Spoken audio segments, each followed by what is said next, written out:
عايزه اعترف لكم اعتراف صغير قد كده ان انا بقالي سنين ما جبتش الملوخيه الخضره دي، دايما بجيب الملوخيه اللي هي الجاهزه.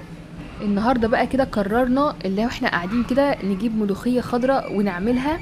وتعالوا بقى شوفوا هنعملها ازاي، ونقول بسم الله وعلى بركه الله ونبدا يلا. اول حاجه عملناها اللي احنا جبت الملوخيه كده زي ما انتم شايفين، وبدات اللي انا بقطفها بحته عرق صغننه كده بتديله تسكيره حلوه.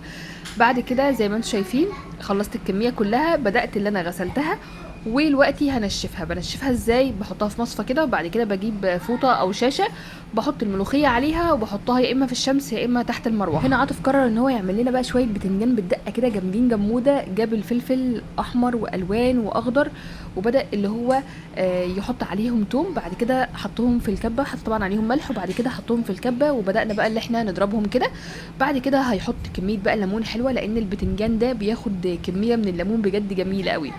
بعد كده حطينا الخل وبعد كده بقى حط البهارات عباره عن شطه وحط كمون وحط كزبره وحط ملح، وبعد كده بتدوقوها بتشوفوها لو محتاجه حاجه تحطوها، يعني ملح كمون حاجات من ذاك القبيل. البتنجان هنا غسلناه هو والفلفل، نشفت طبعا البتنجان كويس جدا وبدات اللي انا افتحه كده بالسكينه وبدات اللي انا اقلي البتنجان ما بياخدش وقت خالص، على نار عاليه وعلى الجنبين وبارك الله فيما رزق وخلص البتنجان.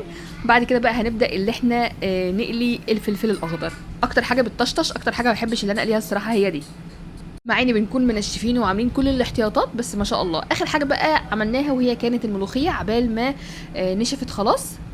بصوا هي بتاخد وقت الصراحه بالمخرطه بس يعني طعمها جامد اخر حاجه. انا الصراحه مش معترفه بحوار الكبه او الخلاط ان هي بتضرب برضو في الخلاط.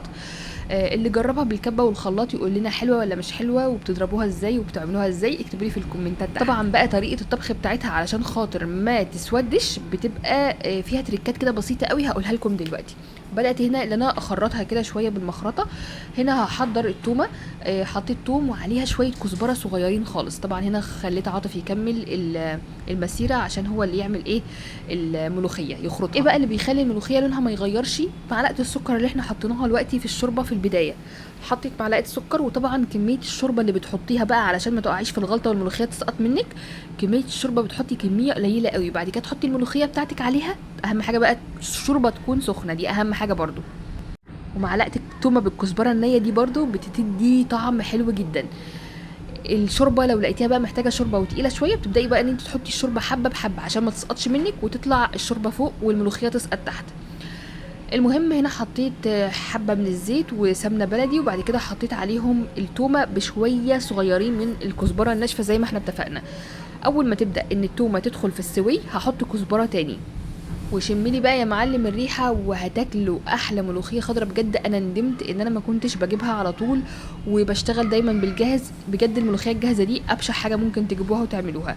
مفيش احلى من الملوخيه الخضراء اللي بتعملوها كده بايديكم كده وبتخرطوها، بجد حلوه جدا. هي الغلبه الوحيده في موضوع المخرطه ده، وكمان المخرطه اتكسرت في الاخر. اللي يعرف بقى نوع مخرطه حلو كده يكتب لي برده في الكومنتات تحت.